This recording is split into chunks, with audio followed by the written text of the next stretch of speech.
The Avalon Foundation and MCTV programming is proudly supported by Easton Hardware and Floor Covering. Since 1939, we're still there and we still care. Hi, I am Sabina Simonson, Outreach Services and Volunteer Coordinator for the Talbot County Free Library, and you are watching the Talbot County Free Library Presents, a treasure trove of historic photos of Talbot County.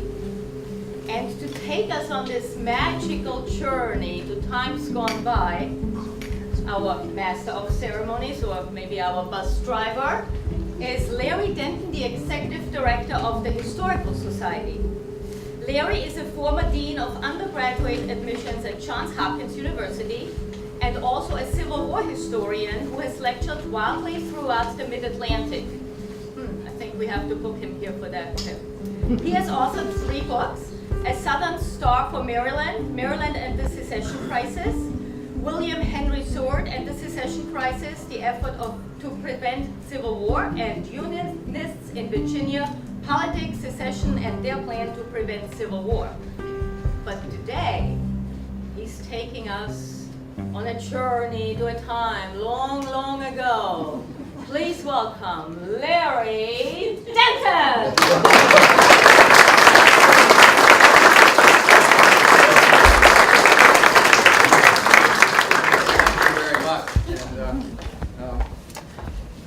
It's wonderful to be here, and it's wonderful to see lots of smiling faces. Is my voice projecting enough for you to hear me in the back? No? No. Okay. No. Use the mic.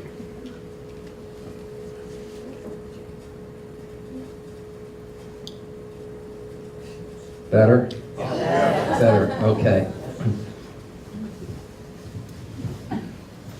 Turning off your cell phones reminds me 15, 18 years ago when cell phones were just coming out.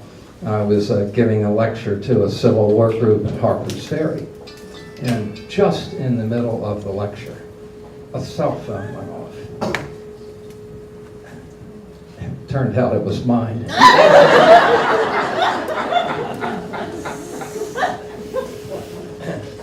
About 6 years ago, I was, would you say it, Kathy, I was volunteered to be the vice president of the Historical Society, and we had some issues then.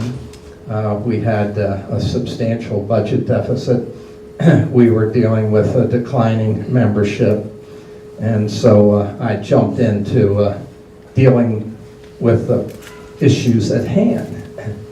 Kathy Hill, I'll speak about her at the end, but Kathy Hill was a new board. Kathy Hill was a new board member, and she came to see me one day and said, Larry, we have a big problem.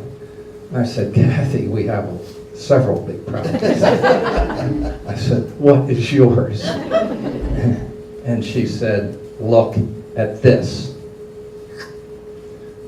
We were randomly looking through the archive of our photographs, looking at old pictures, and this is what we found. This is a photograph that has been damaged simply by age. These things were 60, 80 years old. And we looked at each other. Now, none of us are, we're just regular people, okay? And none of us are experts in this kind of thing. And so we said, my heavens, we have 60 to 80,000 historic Talbot County photographs. This is the pictorial history of this county. And so we sat down and got very serious and decided that there was nothing more important for us to do than to save the pictorial history of this county. So we started raising money. We We found a software program that we could use to scan the photos, to digitize them. Once they're digitized, we've saved them forever, and we started on that project. Today, 6 years later, we have saved nearly 60,000 photographs. And I give these lectures because we're so proud of what we've done. But anyway, this is what a deteriorated photograph looks like. Now I got to figure out how to do this.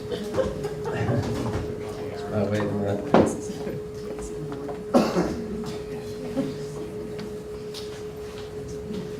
Here's another one.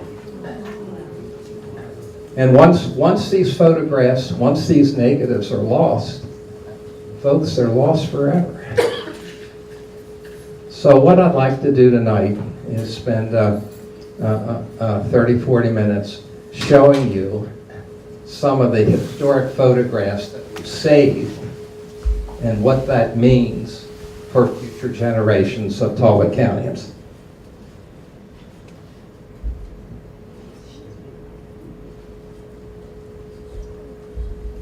I've got to figure out how to do this. Wait a minute. All right. Our heroes are two of the earliest fellows in Talbot County. This is Malcolm Hathaway. He was one of the early pilots. His family lived in Radcliffe Manor. You know Radcliffe Manor, they're developing it as as a housing development now. His family owned it. It was hundreds of acres. And he got interested in being a pilot. This is the late 1920s. Okay, so in the 1920s, the airplanes were very flimsy, underpowered. They had 50, 70 horsepower engines. And again, there was no FAA. They'd take off and fly around. They'd land every place. They'd land on your front lawn. He'd take his wife for dinner and fly to Tillman Island because the roads were terrible. You couldn't get to Tillman Island by road. Or you could get there by water. But he'd fly there and land on a field. This is H. Robbins Holliday, clearly the most famous photographer of Talbot County. He went by Bob, and Bob would fly in this little two-seat plane. It was a front and back seat. So it's an open cockpit. You can't see it clearly. But look at the camera. Can you see his camera here? It was one of those old, when we were young, and you went to a wedding and the photographer had this big camera and he would take out, the slides and this is what he was using. So Holliday would lean out of the back seat. He'd be screaming at Hathaway to, get the light right, get a different angle, and he'd take photos. He took photos. This was from about 1928, 29 till World War II. I'd like to share some of those with you this evening.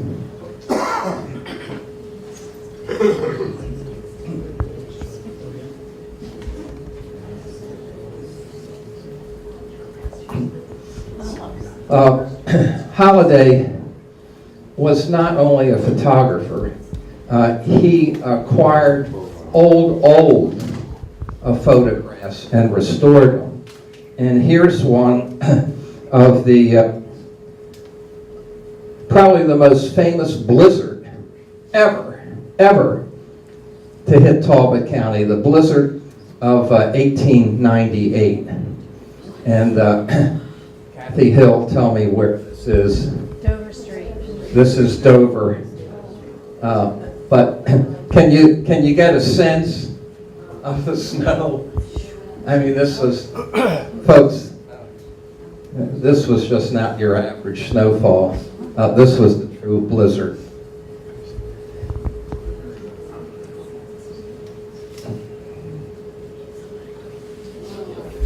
between about 1870 and 1970, give or take a few years, the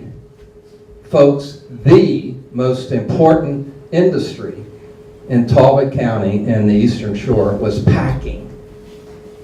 Packed seafood, packed corn, packed beans in downtown Easton, right where you're sitting. In August, you would not want to be here because the smell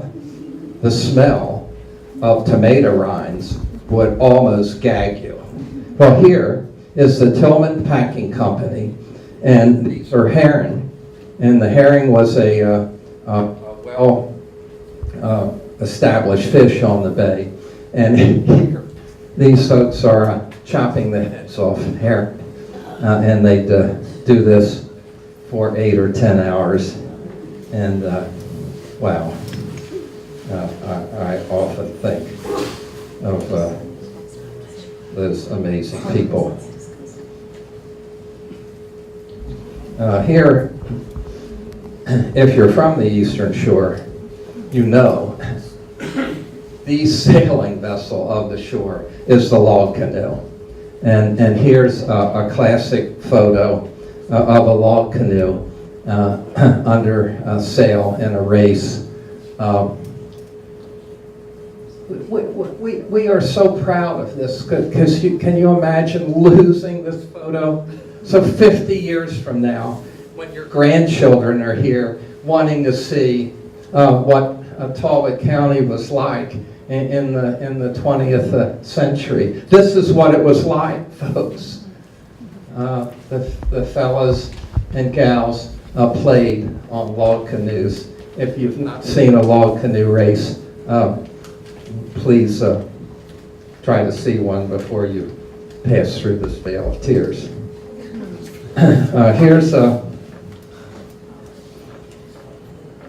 Here's Oxford,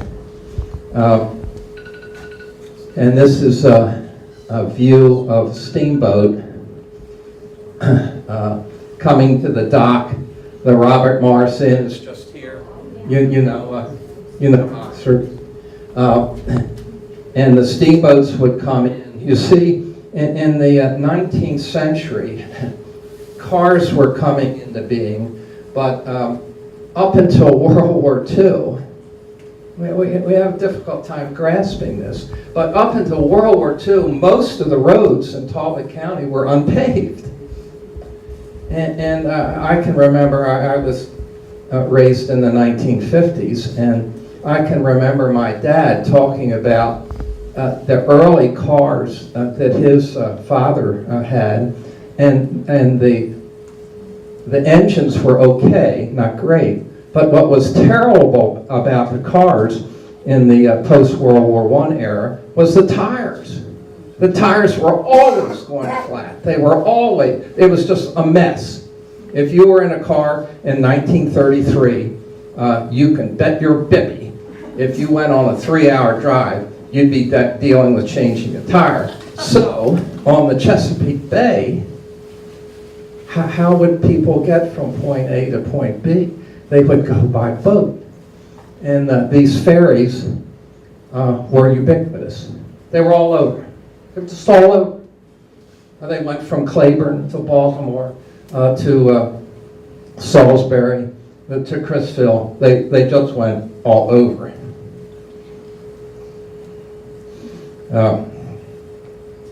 Now, I said I would show you some famous photos, and this is one of our most famous photos. This is downtown Easton, the marketplace. The courthouse is over here. This is right on Washington Street. But what is so famous about this is this photo has the very first telephone booth of Easton. And here it is.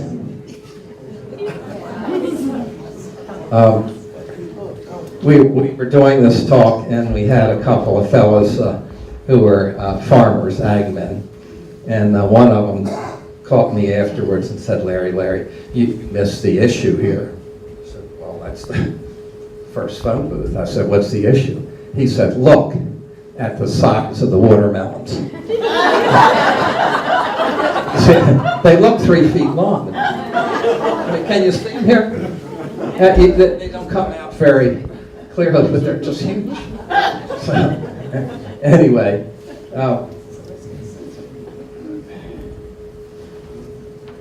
here's another famous Easton landmark. This is the Bullet House. And when we get into these photos, there's some of you here I know that know antique cars, but we try to use the cars to determine the age of the photograph. And what do you think, some of you fellas that know cars? Are these 1930s or late 30s, early 40s? I'd say early to mid-30s. We think early 30s? So there they are. And of course, this is the Bullet House. But that's a fun that we've debated for a long time.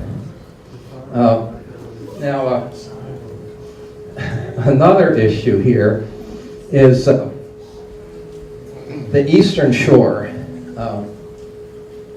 in general was pretty well isolated up until post-World War II. And that is because the roads were terrible, as I mentioned earlier. There was no Chesapeake Bay Bridge. There was no way to get here from Baltimore or Philadelphia or Washington. Just no way. Until about 1880, the trains came along. And trains, there were two trains that were that came down the Eastern Shore, one from Dover, and I've forgotten where the other one came from. But this is probably 1890. Now, folks, just put yourself in that era. No television, no radio, just entertainment was, everyone just wanted something to do, something that was fun. Well, watching the train come by turned out to be a really big deal. Now, I want to point out to you, look at the women here, 1890. They're fully dressed. The gentleman has a hat on. They're waving to the engineer. They have come out. They've probably taken an hour from their home to get to this point. They want to watch the train go by. Explain that to your grandchildren. Here's another one that is fairly famous. This is Easton Point. You know, if you want to point out a couple of things here.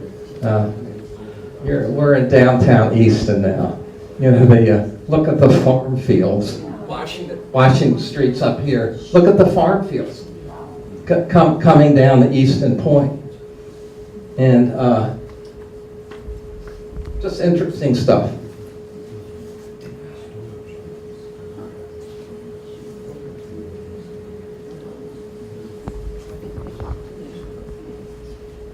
Here's another photo from, we think, the late 19th century, maybe early 20th century. But this is Dover Street. This is Hill's Pharmacy today. The Avalon is down here. There's some, am I right? Good. Correct me. It's the other way. Yeah, thank you. Anyway, the important point of this photo is fellows in, again, a huge snowstorm riding horses down Dover. We think that's pretty cool. This is the Buckeye, the Saxton Hubbard. This is a working sailboat. These are 19th, early 20th century. This was it. This was it, if you were a waterman. And we think saving this photo is just near spectacular. As I mentioned earlier, the Eastern Shore was isolated, not much entertainment here. So some entrepreneur got the idea that he'd put a dinner theater on a barge, and he'd have tugs tow the barge from Easton to Salisbury to Christfield, cross the Bay to Solomon's, go up the other shore. And what you would do, you would take your wife or your honey to the theater and have dinner, and there you have it. You may not have seen that before, but this happened routinely. From about post-Civil War to maybe sometime after the Depression.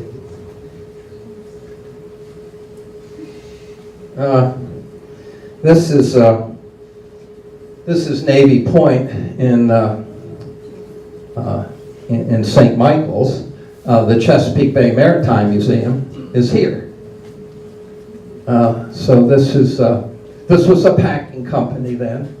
The packing companies, as I said earlier, they were ubiquitous. They were all over. Here, the watermen would come in with their crabs, with their fish, with oysters, and they'd unload them right at the packing company. They'd pack them and ship them out.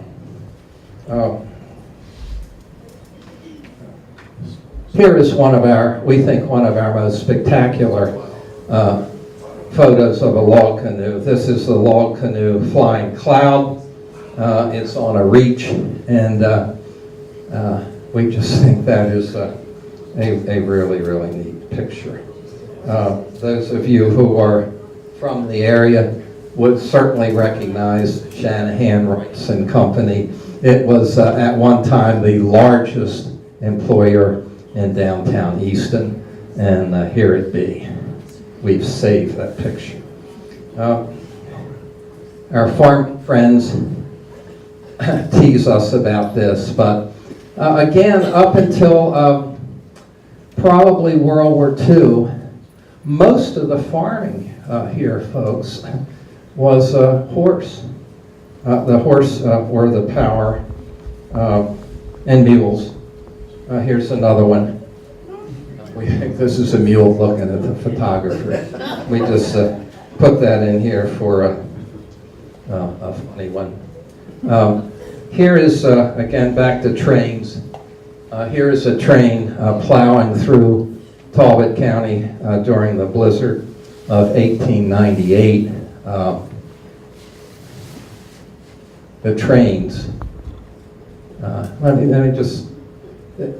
Trains, people dismiss trains, but trains changed the sociology of the Eastern Shore. What's that about, you say? Well, Mama and her 2 kids were stranded here on weekends.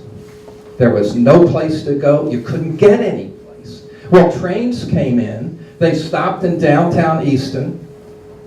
She would get her 2 children, get on the train, and in 2 hours she'd be in Ocean City. They'd spend the day at the beach and return home. In the economic sense, trains had a huge impact on the Eastern Shore because oysters could be shipped from downtown Easton to New York City in 4 hours. Wow.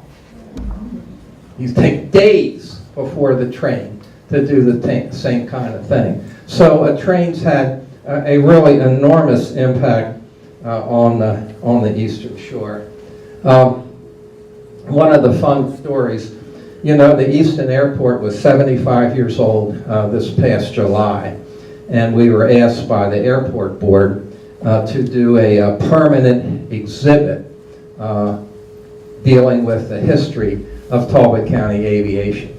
If you have not been to the Easton Airport terminal building, take 5 minutes, 10 minutes, and just go out there and look at the exhibit that we created. It's there all the time. It's running. We have 60, 80 photographs of the early Easton Airport. This is the All-American line that came in here, and these are businessmen waiting to board the plane. The Easton Airport, again, as an aside, am I doing okay time-wise? Totally. Okay. Keep going. The Easton Airport was built by the Army Corps of Engineers. They acquired the land in 1942. It opened in July of 1943. Up and down the East Coast, there were 500 of these little airfields that were made to handle military surveillance. If you're not familiar with World War II, the German subs by 1942 were sinking ships right off the mouth of the Chesapeake Bay.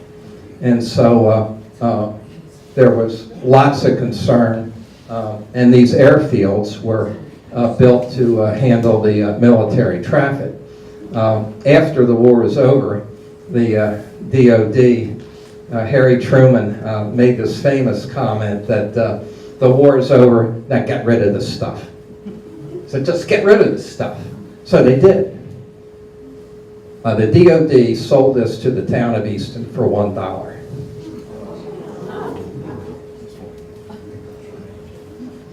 Now I told you we would show you some famous photographs, and this is one of our famous ones.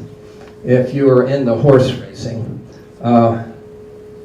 some say the greatest racehorse of the 20th century was a horse called the Man of War.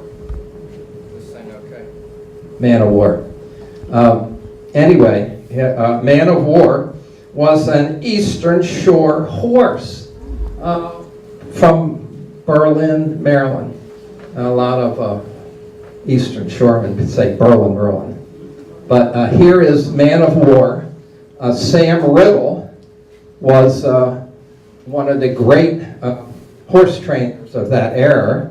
And one of the owners, folks, was heavyweight champion Jack Dempsey.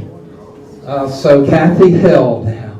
We're going through our photograph collection, these never before seen images, and bingo, this pops up.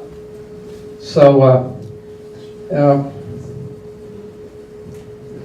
we think that's important. Emerson Harrington was Eastern Shoreman, I think, wasn't he? I think he was. Anyway, he was governor, and the ferries between the Western Shore and Eastern Shore ran all the time. And this is one that was named after him. Car folks, what are these? 40s, you think? 1940s? Help me. Think 40s? Okay, so that's probably, could be post-World War II. I can remember as a kid, born and raised in Baltimore County, we would come down to the Eastern Shore and we would get on these ferries, cars, and I was one of 3 boys, and my mother would give us little candies, and we could get out of the car and run around the ferry, and it was great fun. Here's a powerboat race in St. Michael's, and Eastern Shoremen were known for their practicality.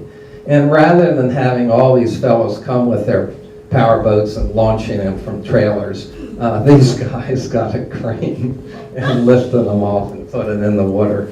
We just think that's a classic, just a classic.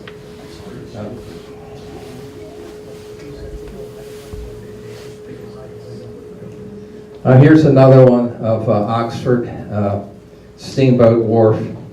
The Oxford Ferry is the ferrywood dock here. And this, we think, is the very first Trove Yacht Club building. And look at these cars. Again, car guys, help me. 1920s, what are these? Can you see them clear? 19, I mean, you know, they're old stuff. Old stuff.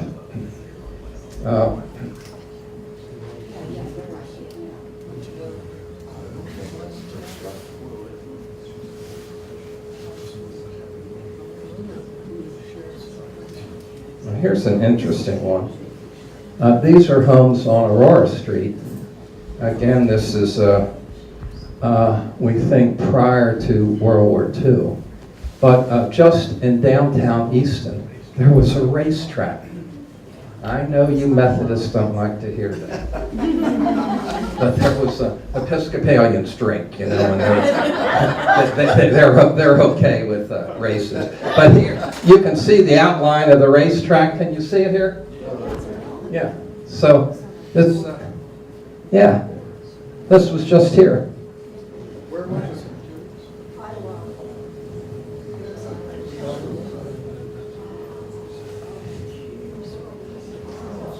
I mentioned earlier, this is the Avalon Island packing house off of Tillman Island.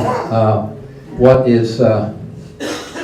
is unique about this is this piece of land, in quote, was oyster shells. So over the years they had piled up 28,000 loads of oyster shells, and there you have it. Now, again, I would tell you, we were gonna some famous photos. Well, in 1928,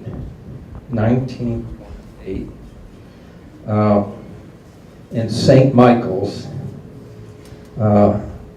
Hollywood came and filmed a movie called The First Kiss.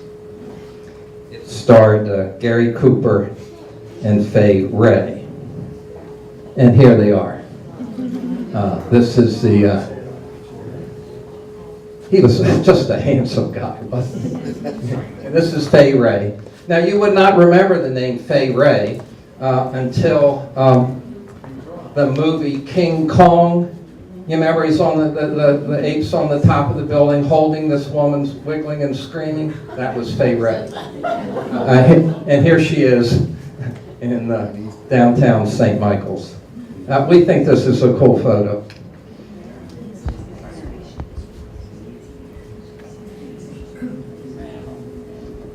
This is St. Michael's Harbor. We have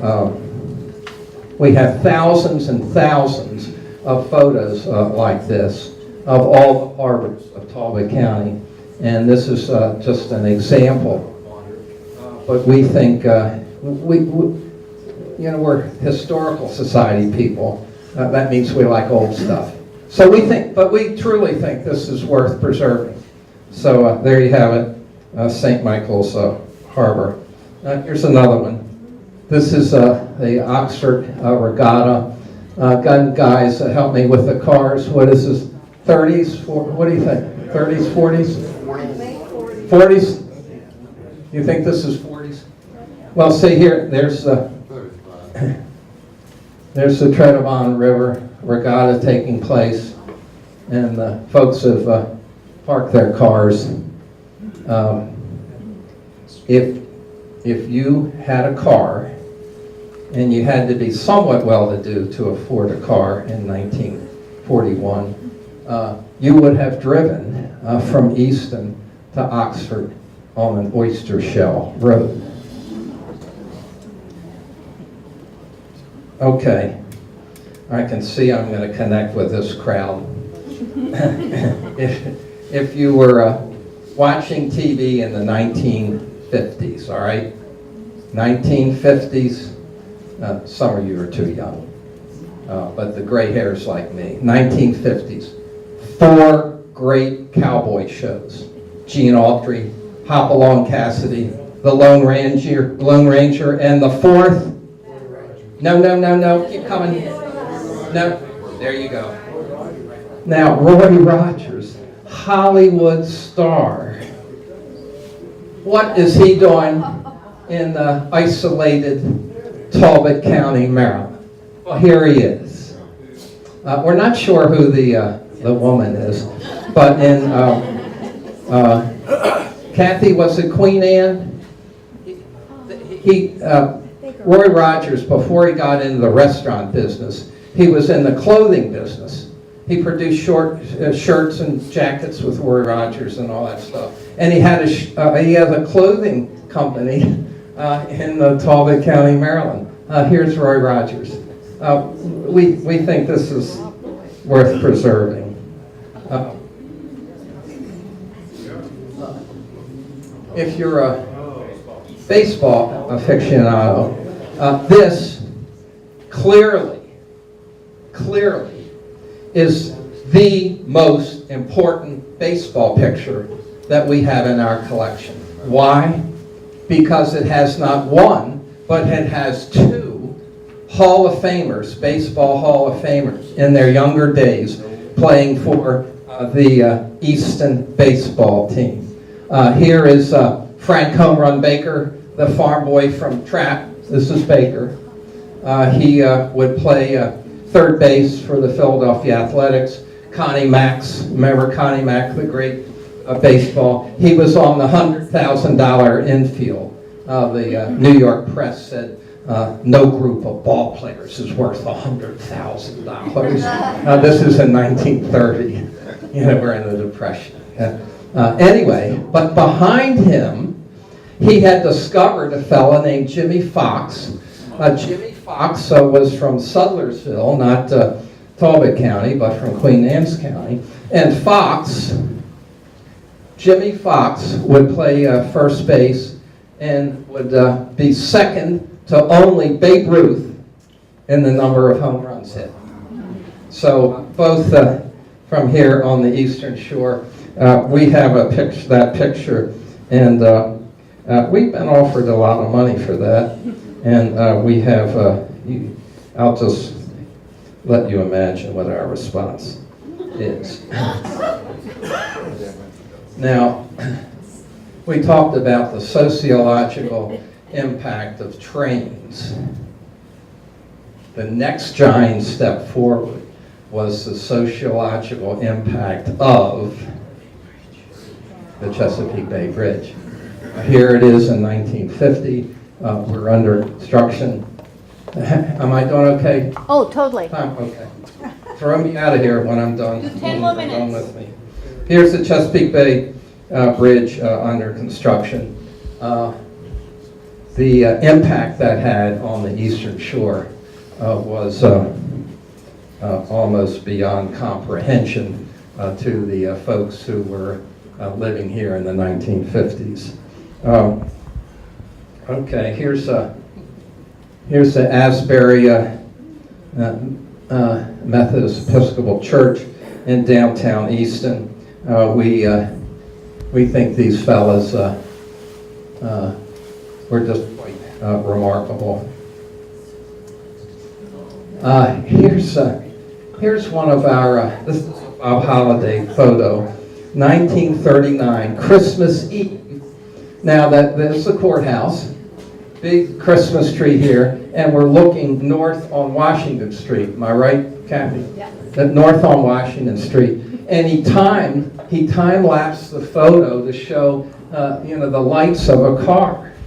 And again, fellas, are these 1940s? What were these? 30s. You think these are 30s?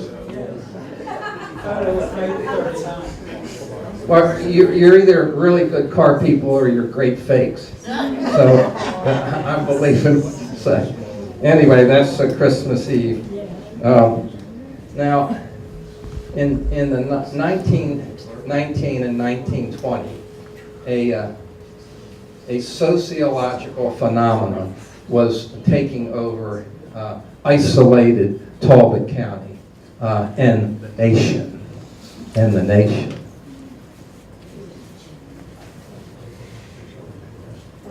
It was the Suffragette movement. Women were demanding the right to vote. And they produced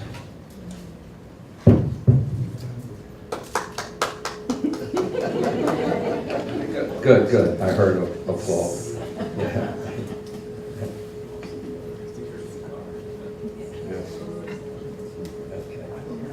We have some great photos of yachting.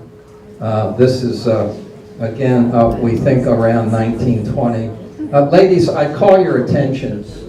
In 1920, we're still totally in the Victorian era, okay? When women were in public, no skin. And so, covered right up, hats. Thought you'd enjoy seeing that.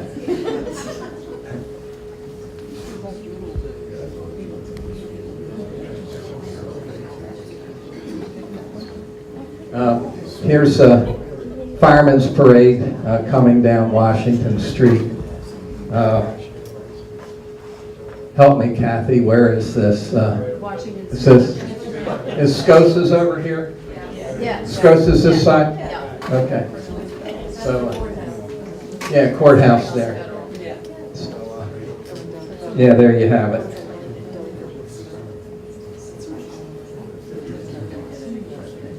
I spoke earlier about canning, and for the century 1870 to 1970, how important that was to the Eastern Shore and to Talbot County.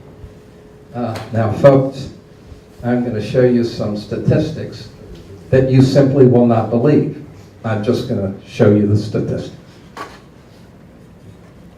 This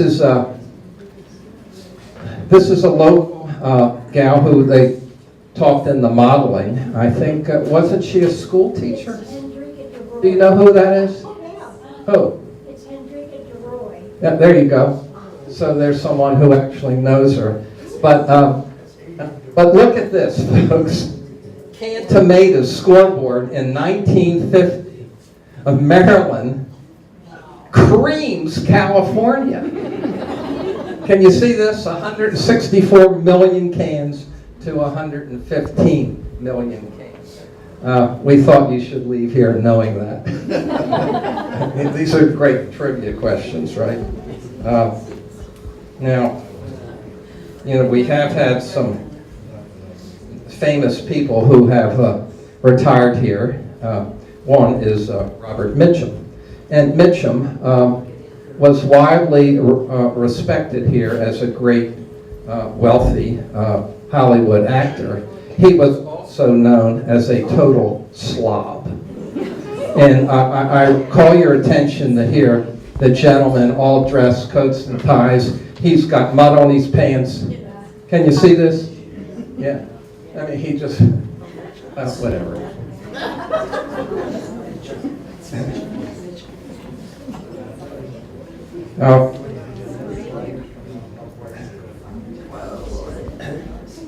I want to call your attention to, we're opening an exhibit on May 3rd for our members and May 4th for the public. It is an exhibit that has touched us all deeply. Our exhibit is entitled Honoring World War II Veterans of Talbot County. We have found 6 who are still alive. We've interviewed them. Their stories are magical, And we have partnered with the VFW, with both American Legion Post We have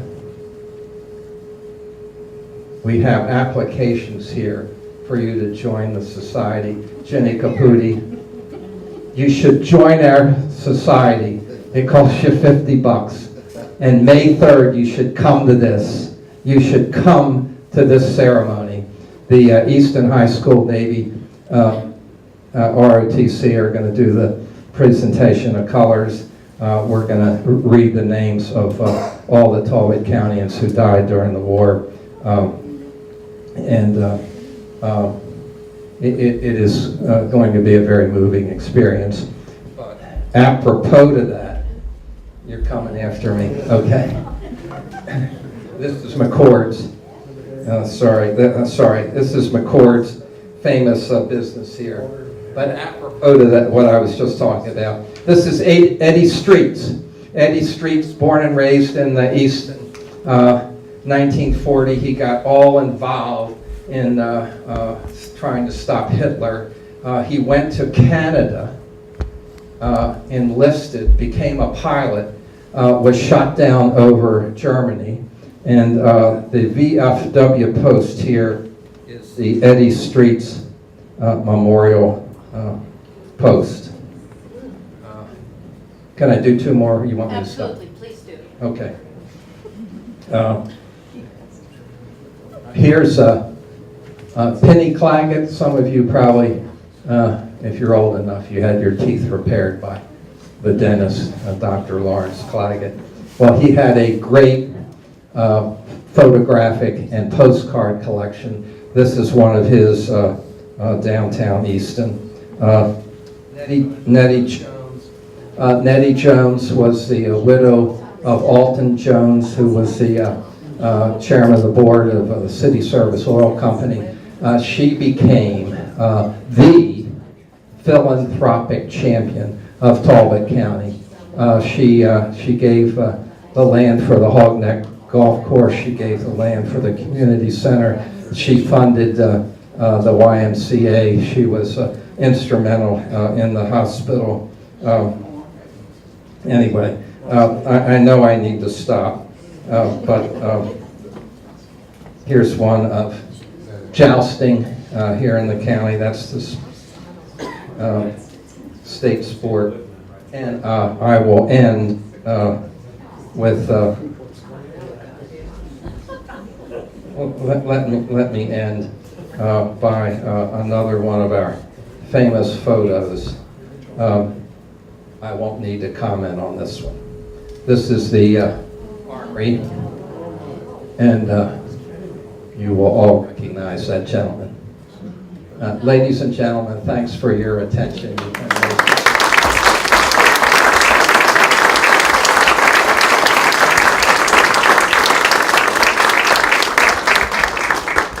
I promised you a magical journey. I delivered. Larry delivered. Thank you, Larry. Now, on the count of 3, you all will wake up and you want to the Historical Society and you want to know more and come to our Maryland room. 1, 2, 3. Have a wonderful drive home. Thank you very much for coming. Thank you, Larry, and come to our next program. I think we should book you for part 2. All in favor, say aye.